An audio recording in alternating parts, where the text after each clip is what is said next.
Welcome to the April 30th, 2019 episode of Reactive Consciousness, our in-depth podcast about what happened this week in our lives. I'm your host, vysethebold, and this is... PyroJackFrost. And OldManStompy. Stuck the landing. Didn't even fumble one blit. Oh, shit! Sorry, guys. I feel like that was rehearsed. It was really well rehearsed. I couldn't tell the difference between him messing up normally. So yeah, just kidding here, of course. Or am I? You'll notice Lotus is not on. We told him to get the fuck out. But he will be editing this, so he will know that I said that. He knows his place.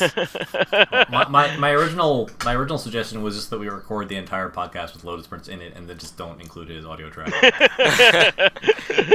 Huge swaths of Binding of Isaac talk, not realized.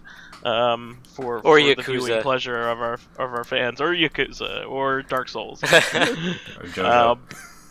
JoJo. But anyway, we wanted to have OldManStompy and Pyro on together here because they're both very knowledgeable of SMT. I am tangentially knowledgeable of SMT. Shin Megami Tensei had two very large announcements all at once. I would say one very large and one that a lot of people considered lukewarm, but still two announcements this past week, yes. Sure. And wanted to have them freely be able to talk about it. So without further ado, or maybe only a little ado, go right ahead. Well, yeah, so this past week, the Persona concert was out, and the name of it's a mouthful. It's Persona Super Live, P Sound Street 2019, welcome to the Number Q Theater. I know what my P sounds like. So, the last concert happened in 2017, and this one was on April 24th and 25th. And they announced two games in the Persona 5, like two spin-offs of Persona 5. So it's not necessarily all of Shin Megami Tensei, it's mainly Persona. I know that as a person who's a huge Mega 10 fan, sometimes people want to tell the difference. Because there are those people who are like just into Persona games, and then there are those people who are like the originals, let's say, some of them are really hoity-toity, full of themselves. It's also like let's keep in mind that like when you talk about Persona, you really mean like Persona 3 and after Persona 3, right? Persona 3, 4, and 5. Yeah. So like the hardcore. Yeah, nobody really played those, and if you did, you were sorry for them. During the no, they were good games. Two was really good. One, I would say that the remake of one is a lot better than one itself. But I would say Vanilla one is not very fun. But Persona 2 is really good. Like the story was really good. But yeah. I'd want to say that the people who started with Persona with 3, the people who've been playing Mega 10 games before that kind of look down on them. But hey, I feel like the more people in the fandom, the better. But anyway, I wanted to first. I've only played Jack Brothers. I've never played Jack Brothers actually. I've never owned a Virtual Boy.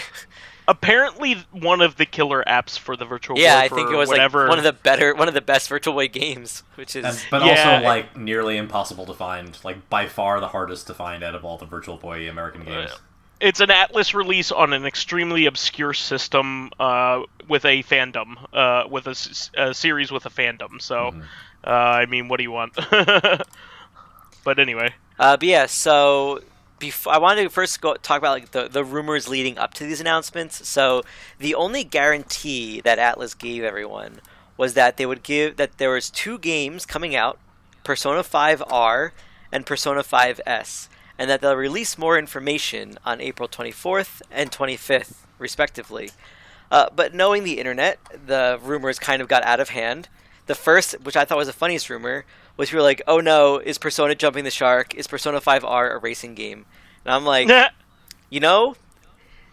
is true that That wouldn't be terrible. I was going to say most series that release a racing game, that is the basically last game in the series, because that means that they've hit rock bottom. But I kind of feel like Atlas and the Persona team would find a way to make it work. I mean, they have cross promotions with a lot of other types of series now. I mean, they have a rhythm spin-off, a fighting game spin-off. Yeah. You have the Etrian Odyssey games and the Mystery Dungeon spin-off. I mean, you have plenty of games that, like, it's not out of the realm of possibility to see something something like that happen. But I mean, like, I could see people being afraid, let's say, but I was thinking that it's more them joking, because I don't think they would release a racing game, but even if they did, it probably wouldn't be bad. So the other... It'd be like Sonic R. Which I heard the most recent Sonic Racing game was actually really good. Sonic Racing. Oh, that one's fun, yeah. But, so the other rumor that a lot of people had was Persona 5S would be a Switch version of Persona 5, which would be really cool. And that tracks for the naming convention of the Dragon Quest 11 that is getting released on the Switch. And also, like, it made a lot of sense because Persona, they announced that there was a Persona 5 announcement coming up around the same time that they announced Joker as a character in Smash Brothers. Like, why would you have Joker in Smash if you weren't at least thinking about trying to get Persona 5 onto the Switch? Like, everything else is coming to the Switch. And absolutely. And in addition, because all of the I guess you could say the easiest way of saying is re-released versions of Persona 3 and 4 came out on portable systems. So Persona 3 Portable was portable, and Persona 4 Golden only came out on Vita. So it would make sense if the new expanded version of Persona 5 came out on Switch. So a lot of people made a lot of assumptions, I'll say, and kind of got into their heads that this would be the case, even though there were no reasons. The only other thing that a lot of people said, that kind of helped make these rumors feel a little bit more true, was a Best Buy employee released an entry for Persona 5 for Switch. So that was in the system apparently, which I think was just made up considering how long it's going to take for either of those games to actually come out. And the other one, which was just, I think, people trolling, people saying, oh, my uncle works at Nintendo, and I heard that they're releasing a Persona 5 on Switch. But I don't know. I think I take any rumors that start with my uncle as false. My uncle blank. Okay, you're making this up. So even from the standpoint of the Best Buy employee, like, it's totally normal. That's how a lot of these things get leaked, not because they're always true, but because whenever something might happen, like GameStop, Amazon, all these big box retailers always, like, put the entry into their system just so they don't have to do it later, and then they change the data to update it to according to what the actual release date is, even if the game never comes out. And then they can, because also it's like, so they can start getting pre-orders as soon as possible too. Right. But anyway, so those are the rumors leading up. A lot of people had a lot of thoughts that they took it a little too far, I think, because they got their hopes up. So what actually happened, on April 4th, they kind of explained what Persona 5 R is, and it stands for Persona 5. In Japan, it's Persona 5 The Royal. In America, it'll just be Persona 5 Royal. Kind of like how Persona 4 Golden and Persona 3 FES. So the one thing that I'm curious about, before I get into any of the other details, was the name, because I don't know if either of you know, OldManStompy, you probably do, but Persona 4 Golden is not only a connection to the color, but also to Golden Week. And then Persona 3 FES stands for Festival. So the past two naming conventions have been like around holidays. So I don't know where Royal came from, but I guess it more has to do with the theme now more so than like something like along those lines. Sure. Unless there's something probably that having to do I'm not with even thinking about. Maybe suits of cards, like Royal. I don't know. Maybe. Like Royal Flush or whatever. Because he's Joker. I don't know. That could be it. I mean, it could have something to do with like Christmas because that's when the game ends, right? I don't know. I mean, but we could make assumptions now. I'm wondering if they're gonna explain why, or if it's just gonna be like, we thought it sounded cool, so because that's how a lot of Japanese naming conventions go. This sounds cool. We'll keep this. It doesn't make any sense in English, but it sounds cool. Sure. So first of all, Persona 5 Royal is going to come out in October 31st this year in Japan, and sometime next year worldwide, and it's going to be PS4 only. So that kind of started people being like, "Uh-oh, is Persona 5 only going to be on PS4?"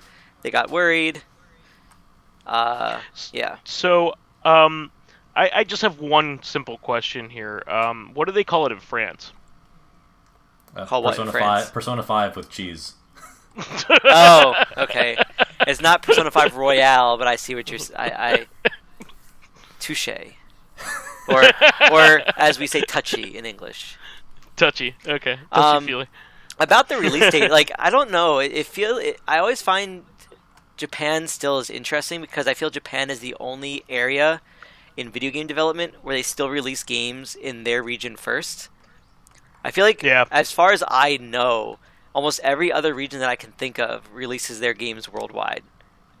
That's the only release is worldwide release.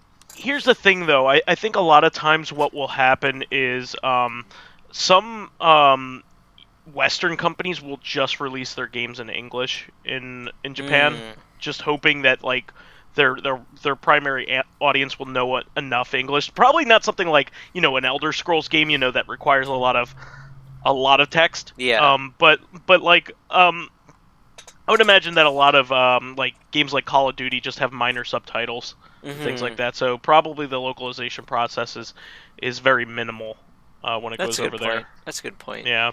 But yeah, so we don't know yet when it's going to come out next year. Hopefully sooner rather than later, but it sometimes takes a long time to do the translation, and I don't know when they start it. So it could come out like a year from now, let's say, or even longer than that. But that's okay. They also don't have to translate the entire game.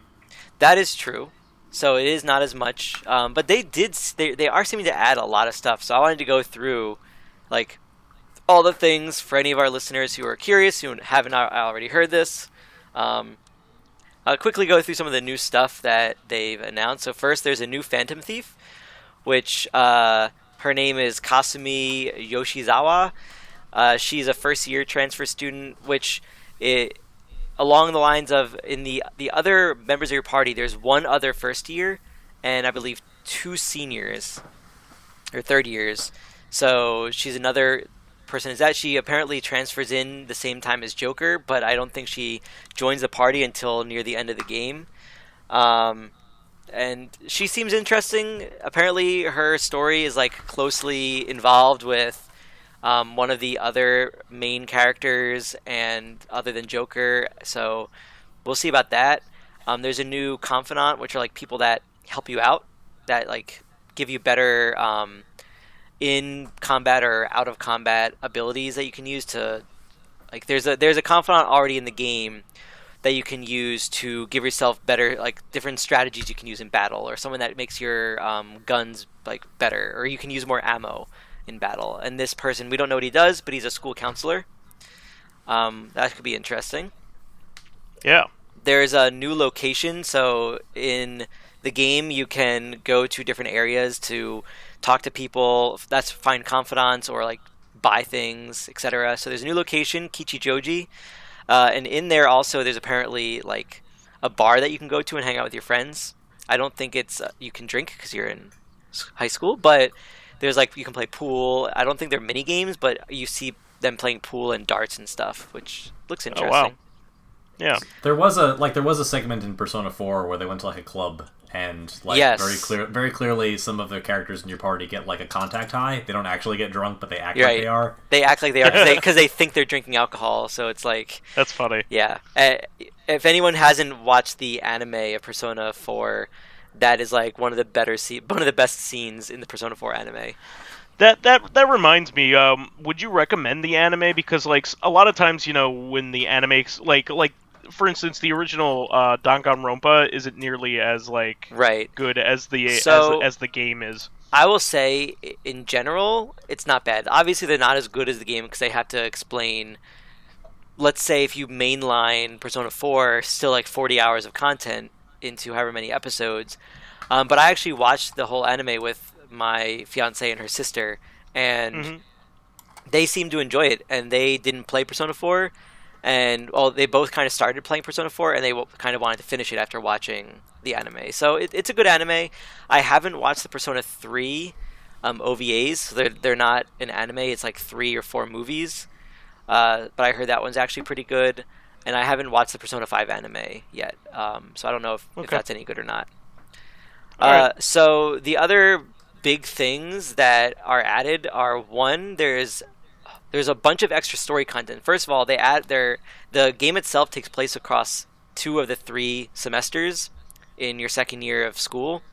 They're adding the whole 3rd semester, which I don't know how much that could be. That could only be like 10 days for all we know, or it could be the 3 months that it should be. And they're also like adding more story bits throughout the game before that. They seem to also be adding new content in the dungeons in the game called palaces, because you see pictures of Joker using his grappling hook to like go around to areas that you haven't been before, which seems cool. And there might be a new palace, which that is neat. If they're adding a new semester, I'm assuming there's going to be a new dungeon. Otherwise, it's just like story content. Yeah, you probably at need least a new want dungeon. something that like looks different than Right. the original dungeon aesthetics, at least. Yeah. So the other 2 things that I wanted to talk about that were announced, not really announced, but shown, that sound really cool. So one is they're adding partner attacks, which apparently were in Persona 4 Golden, but I don't remember ever using partner attacks in Persona 4 Golden. OldManStompy, did you play Golden, and did you notice any partner attacks? I didn't play Golden. I Okay. tend to make it my policy not to play like updated re-releases of games that I beat that are not like on a completely different tier of systems, like a different generation. So once I beat Persona 4 regular, I never touched Golden. Yeah, so I have no recollection. I don't remember there the being only one partner that I attacks. played extensively is Persona 3 Portable. I got like halfway through that. But yeah, but that had team attacks, didn't it? No, I don't think it did. Well, they had like they all have all-out attacks, which might be what yeah, you're thinking all about. out. Yeah, Okay, but no, that's this what is I'm like thinking partner attacks. So like apparently, I don't know how it happens, but like they have one where so one of the characters, the cat, can turn into a van. Don't ask. And the partner attack is he turns into a van, and Haru, one of the other characters, is on top of it and like shoots a rocket launcher at the enemy, and then the cat rams them. And oh wow, it looks interesting. There's another one where one of the characters hits an enemy with a baseball bat, and as he does that, another character who's like the punching character, she does like a whole like Fist of the North Star thing where she like charges up her fists and like does lots of hits on them. I wish I could charge up my fists. Yeah. So they look pretty cool. I'm wondering how you do them, and if they're going to happen often or not, and also if they're going to get kind of repetitive, which it's going to be probably. They probably won't have a partner attack for every combination, because that would be a lot, which would be cool if they did. But they probably will have partners that'll always perform attacks together, and they'll probably always be the same one. But if they do them well enough, then it could be good. Because I know that when I did like the all-out attacks in Persona 5 and the other games, like they were cool enough that I wouldn't mind watching them over and over again. Mm-hmm. The other thing that I mean, OldManStompy, do you think this would be spoilers, or do you think it matters if I mention this next thing that I listed? I mean, you can. It is, because the fact that it exists and then doesn't exist in the base game is a spoiler. But I guess it's okay to talk about it because the game's like not particularly new. It's also being advertised with this in mind. Well, so here's the thing: is there's an image that they released that has a new character in it, who a lot of people are speculating as a human version of one of the characters you meet in the base game. Which is interesting because like the whole point of that character in the base game, kind of like Teddy in Persona 4, was that he wants to become human again, or he said he thinks he's human, and it looks like it's this character as a human. Now it hasn't been announced that it is, but the character apparently has a similar the kanji or not kanji, the kana of the laugh is very similar, and people are dissecting this one picture of this character and saying this obviously is a human version of this other character, and I could see that being true given the whole situation of the image, which would be kind of cool because that was the whole point of that character. But that could be interesting, and there's probably lots of other stuff that they haven't announced, not that I've seen, but it's a lot of stuff, and it's the only thing that a lot of people are upset about is the fact that they don't want to play the game all over again on the same system. So that's why a lot of people were hoping it came out on Switch, because they'd be like, I would play this again if it was on a different system. Mm-hmm. But now that it's like, hey, it's going to be out on the same system. Make it with your wild, or at least in a different context. Like, if it were portable, it would give you incentive to play it in a different context. But it's just the same, not the same game, but the expanded version of a game on the same system that the original released on. Also, it took me like 100 hours to beat this game. Granted, I did like a lot of stuff. I haven't platinumed it yet, which I'll probably can do in like another 20 hours or so. But if it took me like over 100 hours to platinum this game with extra content, this is going to be a long fucking game. Yeah, it's already a long fucking game to begin with. So, like, when I play Persona games, I tend to, like, not dither around too much. I don't do a lot of the side things. I tend to, like, lean pretty heavily on an activity planning guide so I can, like, max all my S-links. And it still took me 80 hours to beat Persona 5. That's, like, the bare minimum, I would think. Yeah, it's a long game. Now, like, I was thinking about it, and again, I don't have an uncle that works at Nintendo or Atlas, so this is all just my speculation and hopes, let's say. I think, one, it'd be really nice if this game was similar to Persona 3 Festival, because how Persona 3 Festival worked is they didn't have much content, new content during the main game. It was all like a post-final boss game. So as long as you beat the game, you load your save, and you continue from where you left off, basically. So that would be cool because it's on the same system, so I wouldn't want to have to restart the game, so it would let me continue that. Yeah. The other thing I was thinking that would be nice, which still would not stop people from having to play the game again, but if I already beat Persona 5, it would be nice if I could load my New Game Plus save to start Royal. So I can start the expanded version and not have to worry about like leveling up and doing all this stuff over again. I have all the stuff I beat the game with. I'm just playing it again for the story now. So I think that would be really nice. But I have a strong feeling it's going to be like, nope, here's a new game. Start from scratch. And like, this is not a new business model for Atlas by any stretch of the imagination. No. And it's not even just, like, you'd expect it to happen with the Persona games because they're, like, the Atlas company's primary cash cow right now. But, like, this has been their philosophy for a long time. Like, the original Megaten games got re-released. You know, the Nocturne got re-released, and the one that we got first in America was the re-release. That was Shin Megami Tensei 3. Shin Megami Tensei 4 was 2 games. Strange Journey got a re-release. The Etrian Odyssey games got re-releases. This is, you know... No, right, fact, like, right. Persona 4, I remember, really pissed people off, probably even worse, because, like, after Persona 4 was a huge success, Atlas actually released a press release that said, we're not releasing an updated version of Persona 4. And then not only did they do that anyway, but then they turned it into, like, this, you know, this, like, multi-genre franchise that you have to buy, like, 10 games to get the whole story.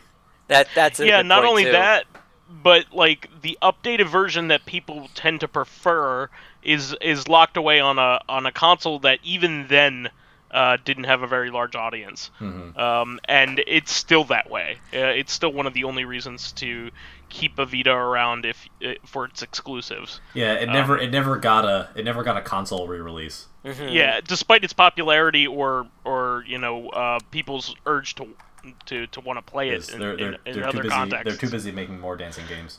Or updates to a Catherine game that makes people want to hate them. Oh yeah, that also got a re-release. Yes. But yeah, with extra content.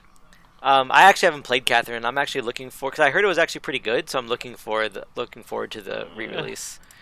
There's some questionable like social stuff going on with it. But, I know what you're talking about, but also if you look at a lot of Japanese culture, that's the norm. Yeah, that doesn't make it it's okay. Doesn't make it okay, but that's how they.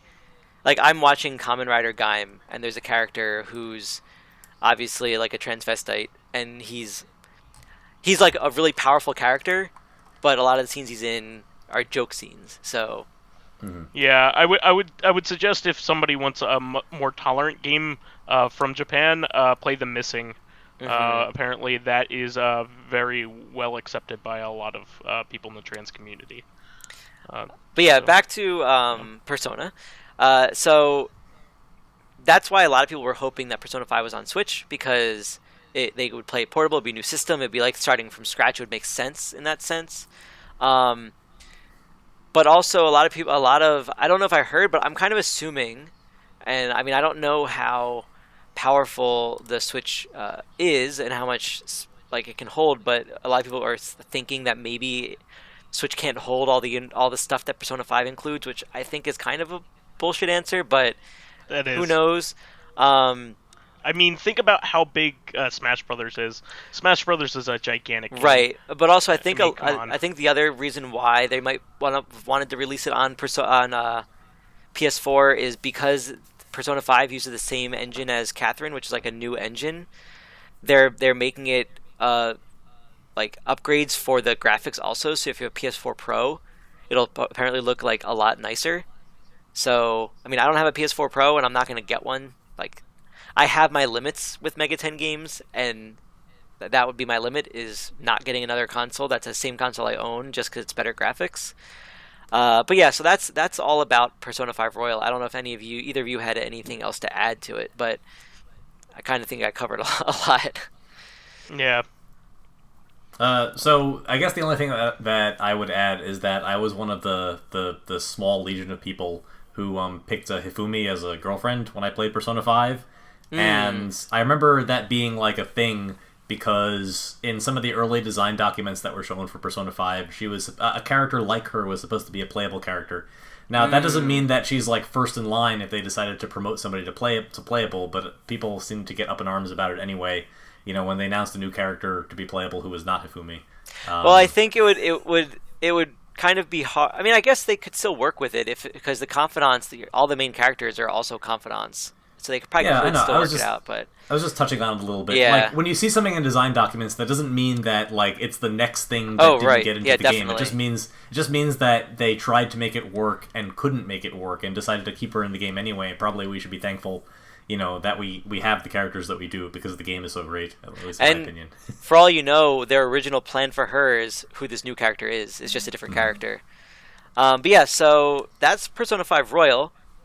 And then, so people were still hoping, like, oh, it's not on Switch. Maybe maybe tomorrow, which April 25th, Persona 5S will be on the Switch version of this. Like, I'll be fine if they just have Persona 5 for Switch be like the base game and not even the expanded version, just so I can play it again on portable. So it's funny because I missed the live stream on the 24th for the Royal announcement, but I was able to watch some of the live stream on the 25th. And they showed the trailer for the teaser for Persona 5 Royal again, and then they showed the next one, Persona 5S. But it's interesting because you see it, and then all of a sudden you see Joker attacking mobs of enemies. And right from that, I'm like, are they really making a Persona 5 Musou game? And yes, Persona 5 Scramble, the Phantom Strikers, will be released on PS4 and Switch. This is the Persona 5 for Switch that's coming out. It's a Musou style game. It's made by Omega Force, just like all the other games that Omega Force has made. I mean, I'm sure it'll be good, but it's not what people want. Yeah. So personally, like, I'm not a huge fan of Musou games, and I know that a lot of Omega Force games are hit or miss. Like their recent Dynasty Warrior games were shit. But like their One Piece games, I heard were pretty good, and some of the other games they made were good. But I heard like the Gundam one, like Hyrule Warriors is pretty good. Like the Fire Emblem game is pretty good. I heard the Dragon Warrior, Dragon Quest one was pretty good. Yeah, but like the Gundam ones aren't that great. That's the ceiling, though, right? Because like Persona 5 is you know, like the actual game is like a transcendent experience. It's a masterpiece. Like when you look at the Musou games, there's a ceiling that you know exactly what the game is going to be like. It's going to be pretty good, you know. And if you've played one of them, you've probably played all of them, except that you're playing for like the branding that they're overlaying on top of the gameplay. Yeah, right. Yeah. I mean, you played one, you played them all. Really, that's my thought. Is like I played the Musou games. I don't know if it was actually an Omega Force game, but it was one that was based off of Sengoku Basara or something like that. It was an old anime, it was like a Sengoku era anime that they made one. I don't know if that was Omega Force. I think it was because I think they... No, that was the Capcom one. Okay. That was a competing franchise. So the only Musou games that I've really played are Dynasty Warriors, and I thought they were okay, but they were really boring and repetitive. So I'm not a huge fan of those, but I'll obviously play this one because it's Persona, just because it's me. Of course. But also, I'm thinking like because this is on Switch, like I could see myself that being the game I play forever on the bus, like from now and train from now on. Because like the thing that I don't like about Muso games is the fact that like if once I've beaten the story, my characters are only like level 20 out of like 99, and the whole point of the game is just grinding for the rest of the levels for all other characters. The problem with the Dynasty Warriors games, though, and even like the One Piece, is there's tons of characters that you can play as. And I don't know how many characters there were in the Zelda, Fire Emblem, and Dynasty Warrior, the Dragon Warrior games, but with the Persona one, there's only going to be at most, let's say, 9 or 10 characters. Well, so for the Zelda one, they basically made up characters that had no business fighting, and some of them were like totally new to the franchise, including like Linkle. Like Linkle, the female Link. Yeah. So a lot of the time, you know, the developers are allowed to take a lot of liberties with the franchise when they develop it. I mean, the One Piece games, they were all playable characters, but One Piece is a shonen anime. You could take literally anybody, and they would make sense if you plop them into the middle of combat.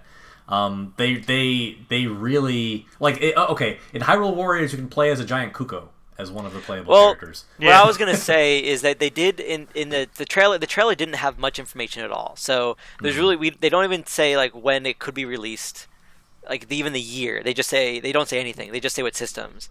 They did show like one new character, not fighting, just a character that's like in anime or a 3D like render of that character. That's why I'm saying it's probably going to be the 8 main characters from the base game, probably the Kasumi from Royal, and this new character. I'm guessing. So that's like 10 characters. Part of me feels that Atlas will not be as willing to just let them add random characters because it might change like their vision of who the important characters are in the games. Like I could see one of the main characters, I'm not going to tell much about it, but like is a playable character only for a little bit, also being in here a little bit. But I guess I'm hopeful that Atlas will make sure that this is a really good Muso game along with Omega Force. The other thing is I'm willing to deal with a pretty good game because it's a Persona game. And again, like it's a game that I play on the bus. Like I'm not going to be sitting at my house just grinding for levels all the time. It'll be when I'm on my commute. I'll be playing it. Mm-hmm. So I think it could be fun. But do you think they'll include maybe Tokyo Mirage Sessions characters just as kind of a bonus because it's on Switch? I don't think so. I think this will just be Persona 5 because my reasoning is the Persona 3, 4, and 5 dancing games were all in collaboration with the same people who make some of the Miku dancing games. There weren't any Miku characters in that. There were Miku songs, let's say. So I guess you could say from that, but there's like one song in each of the games. But the stories themselves and like the main game was just around those characters. So that's, and then same with like the Persona Q, the Etrian Odyssey like games. Like those weren't really connected to Etrian Odyssey at all, let's say, but they were made by that team, and there was no Etrian Odyssey. It depends. Like, for example, like in Persona 4 Dancing All Night, like the other Persona dancing games didn't have a story, 3 and 5. Right. Well, they did, but it's mainly through the social links. Okay. But in 4, they had Miku as a DLC character, right? And she had like a special Persona like outfit that's sort of tailored to the franchise. I actually did not know that. Because once I beat Persona 4 Dancing All Night, I kind of stopped playing it because there was way too much DLC for it. Well, now there's now there's at least one piece that you probably won't be getting, but it does exist. But I guess that would be a better answer to your question, Vice. Is the base game will just be Persona 5, but they might have DLC for like maybe or maybe not Tokyo Mirage Sessions, but they might have other DLCs related to Omega Force games. And even just like Persona 4 Arena, you know, had Persona 3 characters in it because, you know, that was part of the story too. Yeah, so I mean, you know, a Muso game tends to have a story which is like very easy to detach from the main plot of the like the that's game, actually just in general. It's not canon or not much of canon. And now that we're talking about it, for all we know, Persona 5 Scramble could be their version of the fighting game, and they have Persona 4 characters in this as well in some way, or Persona 3 characters. There could be a lot of characters. They already have the Q games, right, that have all the characters in them, and it's just like it tends to be like completely retconned by the end of the storyline. Right. So hey, I feel like it could be fun. I'm most likely, if not definitely, going to get it anyway because it's a Persona game, a Mega 10 game. But yeah, but a lot of people were pissed because they're like, really? This was the game we were releasing on Switch? Like, this isn't nearly what we were looking for. And I'm kind of thinking like, okay, that's not what you were looking for, but that's what they wanted to make. Like, there's some historical context because like this dates all the way back to the Joker and Smash announcement because like people have been watching the Game Awards waiting for the big Nintendo announcement, and the screen like comes on bright red, which usually signals a Switch announcement pretty close to the end of the show, and you get the Joker and Smash with no like real related Persona 5 announcement besides eventually this like scramble game. Like they really set you up as though there would be some major release on the Switch, and there really wasn't. So at least in terms of the Switch, like people who had been trying to think about, how to budget their time and what they're going to spend their video game money on, because like consoles are expensive. Like to get a little bit hyped up about there maybe being Persona 5 on the Switch, so you don't have to buy a PS4 for one if you don't already have one, because they are a couple $100s. To find out that it's just this like Muso game, which is tangential and will not get you any additional understanding of the overall story of the game, most likely. Yeah, I mean, I agree. I could see why people are upset and annoyed and whatever, but at the same end, they did it to themselves. Like the only reason why Joker's in Smash, as far as we all know, is just because Sakurai loves Persona 5. Like, there's no other reason. He asked, I believe Sakurai loves Persona 5 and asked Atlus, hey, could we put Joker in our game? And they're like, sure. And that's it. It had nothing to do with anything else. My big thing with this though is that like Atlus could have predicted what calling that game would do to people's brains. Calling it Persona 5S, yes, you could have seen it as a mistake because people would have assumed it means for Switch. So I imagine somewhere there's all along they've been talking about like, especially with all the comments, probably on both sides of the pond. Like probably in Japan they've been talking about the possibility of a Switch port. In all likelihood, it's probably a secret. Persona 5 is probably a secret PlayStation exclusive. So, like, for a certain amount of time. Who knows how long. But, like, Sony, a lot of times will not admit that they have an exclusive. Mm-hmm. They'll just say, oh, people wanted to be on our system. But that's not true. They even like admitted like many years later that they had courted all the developers away from Nintendo. So and back in the day they firmly denied that they had paid exclusives. So it's that's probably the case, and maybe Atlus can't do anything about it despite knowing, the rampant want for it, so, that kind of thing. A lot of people still are hoping that they're still gonna have a surprise announcement that it's for Switch. They may do it still. Who knows? What were you gonna say, OldManStompy? I had I just wanted to say that I'm often like continually surprised by what makes sense to us as consumers trying to make sense of things like in hindsight, and was just like completely invisible to like a large corporation trying to plan out a multi-year development like schedule. So like just to tell a really short story, there was a Magic the Gathering set which had a card in it that said like pay X mana, gain X life, and draw X cards. And then there was another card in the same set that said like deal X damage and discard X cards. And people looked at these two and they said like, oh wow, it's really cool these two cards are in the same set. They must have been designed like to be mirrors of each other. And they asked the head designer like who made these cards, and they're like, oh, they were just made totally at random. It's a coincidence they're in the same set. I didn't even realize that people were like drawing similarities between the two of them. Like sometimes these things just happen. Like if you're a native Japanese speaker, you might not even think about initialisms because that's not something that enters into your mind space a lot of the time. That's true. Because now that I think about it, when because I was watching the live stream, granted I can't read Japanese, but some of the comments that were being translated that I was reading, people were excited for that game, it seemed. So it could be that like only Americans were assuming that it was going to come out. So I don't know. Like it could be that people are annoyed in Japan also, but it is what it is. Well, I think there's going to be more information about one or both of these games on like May 9th or something. So we'll see if there's more. I'm pretty sure they'll both be fun, but I could see why people would be annoyed and not want to play them just because they were not the game they were looking for on the console they were looking for. Yeah. Well, I think overall they'll probably be both fine products, and it'll turn out all right, I think. And I mean, you are getting a whole nother game technically that you weren't in some people's eyes. I'm sure this is a better announcement. You know? See, and that's my thought too, and I guess this is the last thing I'm going to say. Granted, people might not have had this feeling of like, oh, this isn't what I was expecting. I don't want this for the fighting game or for the dancing game. I think it was for the dancing game. People were like, I don't want a Persona 4 dancing game. And it ended up being a pretty good game. And same with the Persona 4 fighting game. So even though people are upset now, I have a feeling when it comes out, people are going to be like, oh, this is actually a good game. And they might still be annoyed that it's not like the game they wanted, but that the game itself, like ignoring everything else, is a good game. That's understandable. Does anybody have any further comments on the SMT news? I think Pyro covered it pretty well. You absolutely did.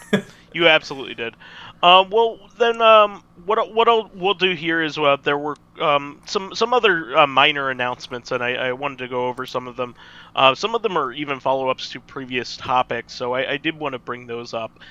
So first of all, I wanted to mention that Sega announced that PuyoPuyo Champions will be coming to the United States under that name in particular. It was called in Japan PuyoPuyo Esports. So that tells you what the focus is on this game. It's probably no frills and no cute extra stuff. It's probably but it's still going to be cute. Well, you know what I mean. Yeah. It's not going to have like power-ups and things like that. It's not going to have a story like PuyoPuyo Tetris did. PuyoPuyo Tetris had a pretty extensive story. This is probably this is meant to be a competitive game that is supposed to be balanced very well, and you're supposed to be able to play this in an esports context. I never realized PuyoPuyo had that much of a following. It does, especially in Japan, but it's really gathered steam since PuyoPuyo Tetris got released on all the platforms in the United States. It's really become a thing. I mean, PuyoPuyo has been a staple in Japan for a long time, since the Genesis days and a little bit before. We, of course, have had it in the United States since the 16-bit era under a number of different names, but we knew it as Kirby's Avalanche and Dr. Robotnik's Mean Beam Machine. But it's those are just reskinned versions of licensed PuyoPuyo games. So, but this will be good. I mean, this is a cool thing to offer like the fans. I mean, Tetris has a number of serious Tetris variants that are meant to be just for competitive play. Notably, the arcade games made by Erika. Those are really what people turn to for competitive play, but it's really good that they are putting out a specific version of the game, so people, you can watch people play this, and it'll, you can watch them play it on Twitch, and you'll be able to watch them play it in tournaments, and hopefully, maybe even as like a side tournament at like a fighting game tournament or something like that, and hopefully maybe even something a little bit more serious. I'm sure Sega might even have plans on trying to launch like a circuit in Japan focused on this game, just based on the name of it alone. It sounds like they're pretty serious about it. So that's really, really cool, and it only costs $10. So really? Oh wow. Yeah, it's very affordable. So it'll probably be very stripped down, but it will be the most It won't be like super robust with extra features, because that's not what it's about. It's about competitive play at a very high level. So, but it'll be the best version of that. So that's really cool. That's coming to all the platforms essentially: Switch, PlayStation 4, Steam, Xbox One. I mean, pretty much everything. So let's see here.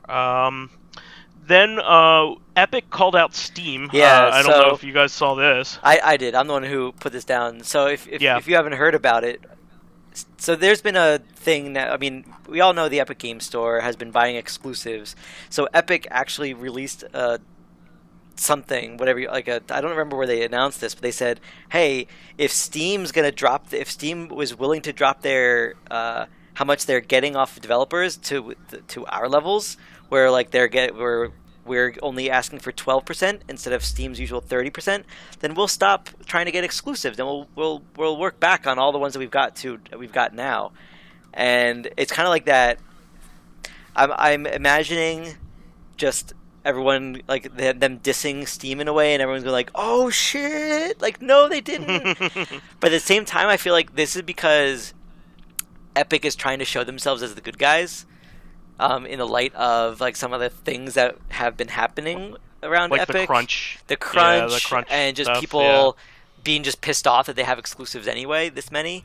Mm-hmm. I want to first say, because I know a lot of people are on the boat that yes, Steam shouldn't charge as much, but as far as the research I've done, like almost every other company charges 30%. Like Nintendo, Sony, Microsoft, like they all charge developers, like they all do the 30-70 split. It's really only Epic that's doing that. Doing the not lower only one. that, but like Nintendo and Steam pretty much dominate this market. Mm-hmm. Much more so than Sony and Microsoft do at this point. So they don't have a reason, unless they're losing serious business. Yeah. To do this, and I think what people are going to still do is use Steam as still their de facto launcher and only go to Epic when they have to, which is what I do with all my other stuff. Like I only ever go to Origin, let's say. I don't ever buy a non-EA game on Origin. Let's put it that way, right? Mm-hmm. Why would I?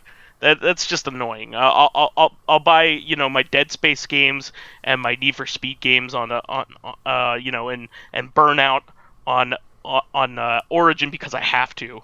And the other thing is, it's like else. I don't mind the Epic Game Store for Epic games. Like the whole purchasing of exclusives, I feel like in general, even with consoles, I don't like the idea of.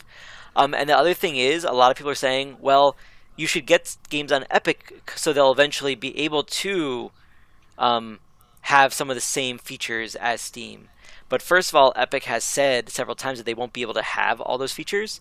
And two, like, shouldn't they be spending the money that they're using to buy exclusives for these features to begin with? Like, you can't look at Epic now with Steam how it was. You have to look at Epic now with Steam now. And currently, Epic is not competing with Steam. The only way they're competing is by trying to take games off of Steam.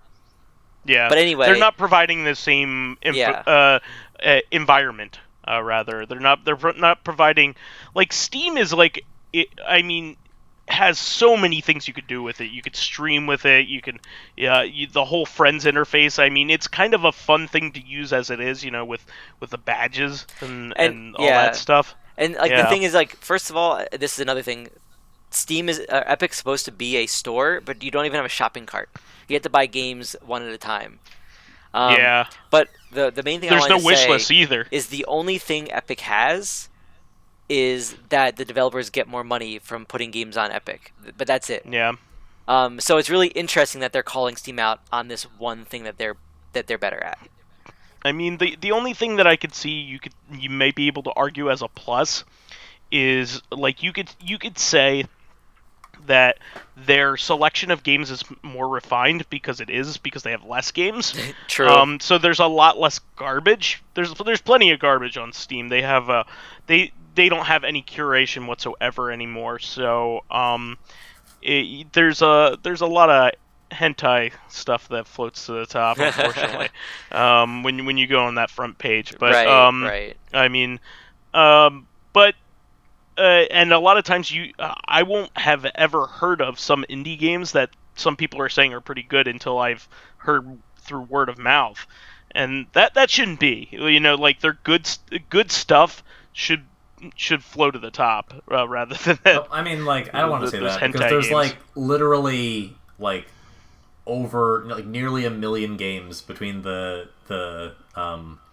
Google Play Store, Steam, like Desura, the various like platforms for independent game designers. Like, most of them are garbage, but even if 90% of it was garbage, that's still like more than a human can play in a lifetime, right? Yeah. So like it's one thing to say that the cream should rise to the top, but if the cream is like an ocean of cream of which you can only at best dip a hand into, then you're never going to play everything.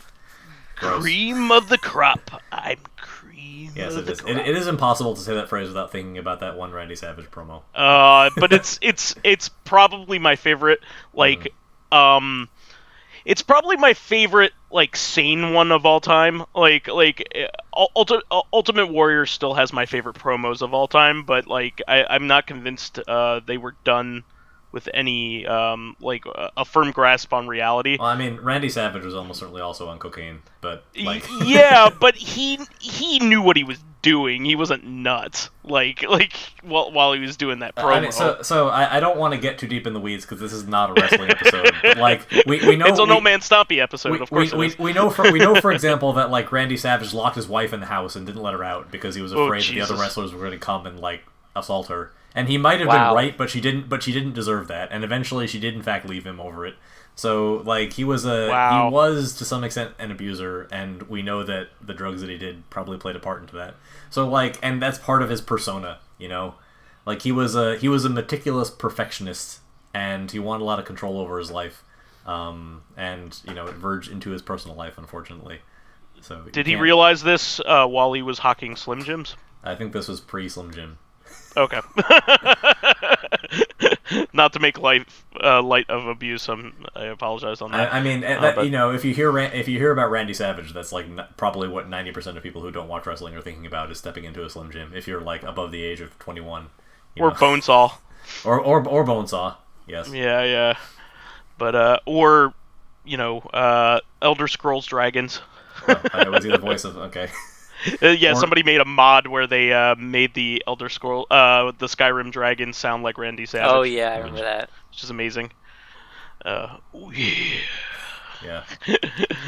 But yeah, no. I mean, so a wrestler was a piece of shit, huh?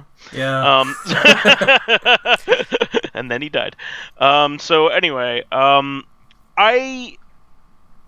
as far as this goes, I mean, I've said my piece on Epic. I mean, I think they're just doing it to get some press, and just like you said, I think they're trying to be the good guy in a situation where they've had a lot of bad press lately. Yeah. Also, I don't believe for a second that Valve is going to cave to that, and because part they of me don't actually, I mean, they probably don't care, and they probably will not help them. But part of me wants to see Steam call their bluff, and see what Epic would do if they actually said, "Okay, just fine, murder them."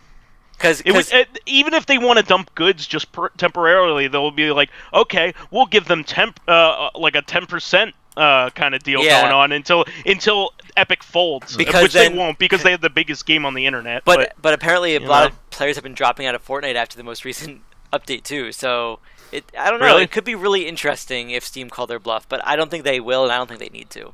So, like, this thing about developers and their payment costs is, like, pretty common in a lot of industries. It's not a good thing, but a lot of industries have this kind of unspoken collusion when you only have a few really big players in the market where they all just decide, like, yeah, we're not paying developers more or less than 30%, you know, or not charging them more or less than 30% of their profits, right? So, like, for Epic, but, like, when you want to disrupt an industry like that, you have to have some hook, you know, that, like, some loss leader that you're going to take a hit on early on with the knowledge that it's necessary to attract people to your service.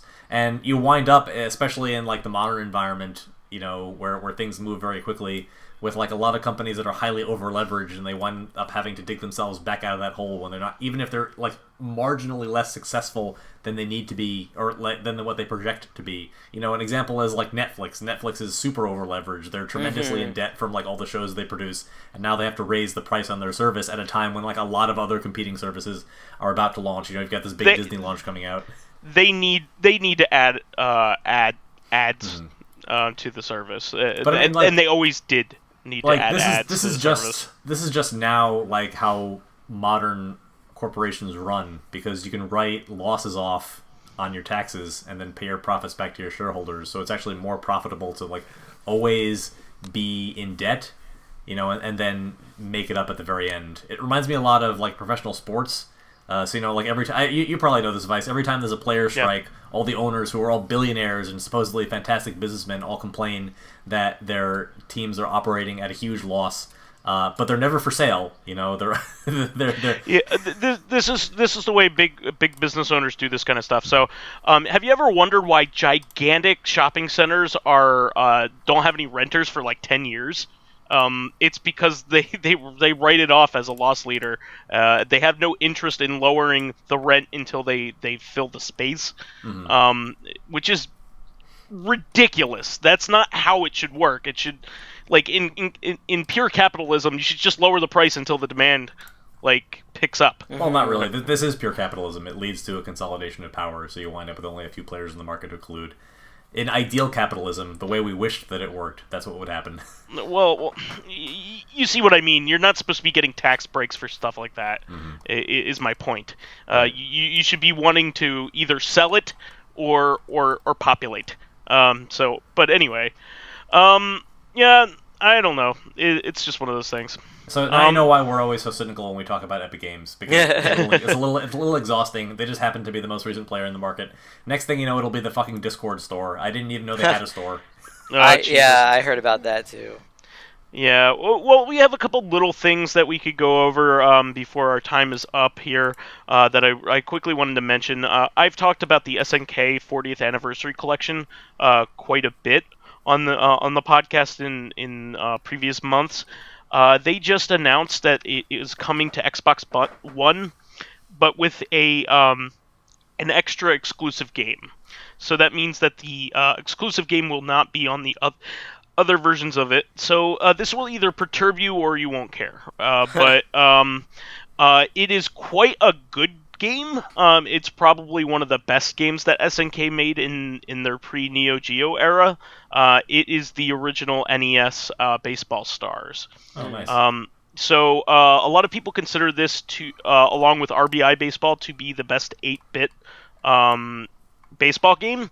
The only thing that probably holds it back is it doesn't have an MLB or Players Association license. But our RBI, I think, has the Players Association, but I mean, like, not the... Back then, nobody cared about that, really, because it's not like you could tell the player likenesses. Besides Bo Jackson and Tecmo Bowl, it didn't really matter who you were playing as all that much. The game just couldn't support it. Yeah, but in this particular game, Baseball Stars, it has individual player stats. That's actually what makes the game unique amongst its against its competitors at the time. This has a fully fledged like sim mode where you can manage a stadium and a franchise along with individual players. So it is worth noting that it is one of the very first games to allow you to have such an in-depth control over the game, but also be really fun on top of it. It also has an arcadey style that is still a lot of fun today. So I definitely recommend, if you do have an Xbox One, that game is worth the price of admission alone. I don't know if it's worth $40, but you know, it's still a pretty good game. No, I mean it's worth getting with the rest of them. I shouldn't say alone, but that is one of the few games that people were kind of wishing was on the collection to begin with. So I'm a little interested to hear about what the behind the scenes stuff was on that, but it may have just been one of those things where they were like, we just got the full okay to do this right now, and we kind of want to make good with Microsoft, that kind of thing, but who knows. I did want to mention this in Japan, since I talk about these pretty often. For the Sega Ages releases in Japan, they just released Virtual Racing on Switch, and apparently it is the best way to play Virtual Racing probably ever. It has 8-player couch co-op, which is really amazing, really cool. and it has a lot of extra features. So apparently that's worth. You can download that off of the Japanese eShop, and I believe it does have English language support. Or you could just wait a month or two, and it should be on the U.S. Store. And just probably a little aside here. A leaked image of Jim Carrey as Robotnik got released. I don't know if you guys saw this. I did. I mean, I saw it. It looks like an image of Jim Carrey. Like, that's all. With a mustache. Yeah. He's looking very me, myself, and Irene. I'm ready for this movie to be overall like mediocre, but Jim Carrey steal the show in every scene he's in. Yeah, he's gonna mug the camera for sure. But that's what he does. And that's pretty much all I have for this week. We had a couple other things, but I think we'll save them for next week. What do you think, guys? Yeah. Okay, great. So that is our show for this week. We want to thank. We want you to subscribe to the Corrective Consciousness YouTube and SoundCloud pages. I don't want to thank anybody for any questions because that's not the show we're on. While there, please give us thumbs ups, likes, and 5-star ratings on iTunes. It helps promote and spread awareness of the show, and any bit of encouragement helps keep the show going. You could also catch us on Thursday for our sister podcast, Corrective Consciousness, the podcast where we explore the inanity of pop culture. Finally, you can friend me as vysethebold on Steam, PSN, Xbox Live, Twitter, Battle.net, Switch, and all other number of things. And you can find me as PyroJackFrost or Cloud08540 on Steam, Battle.net, Xbox Live, PSN. I think that's it. Cool. And you can find me as OldManStompy on this podcast. And as far as you know, beyond that, I don't exist. You don't even really exist at all. Who have we been talking to this whole time? It's me. It's a me. Lotus Prince. Alright, guys. We will catch everybody on Thursday for another episode of Corrective. Where we'll talk about something a little bit related to what's in the movies. So we'll catch you soon. Peace out. Cheers.